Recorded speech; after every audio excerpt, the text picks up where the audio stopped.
UCC માં મોટા ભાગે લગ્નનું અને વારસાઈ હક વાળું છે કે ભાઈ ધારો કે કોઈ ઘરનો મોભી ઓફ થઈ જાય અને એને વસિયતનામું કર્યું નથી કે ભાઈ એની સંપત્તિ કોની, તો અત્યારના કેસમાં શું થાય છે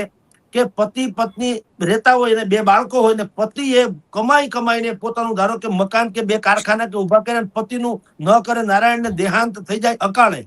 તો શું થાય છે કહું, એના જે પતિના માવતર હોય ને એ ઓલી દીકરીને કાઢી મૂકે, ભાઈ હવે તમારો ધણી ઓફ થઈ ગયો,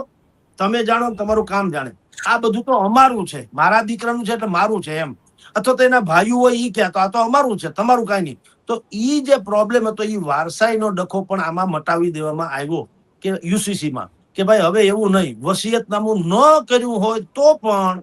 જે પરિવારના સદસ્યો હોય, માતા પિતા ભાઈ બહેન પત્ની સંતાન બધાય, એ બધાને સરખે હિસ્સે એ સંપત્તિમાં ભાગ મળે. તો બોલો આમાં ખોટું હું, મને કયો.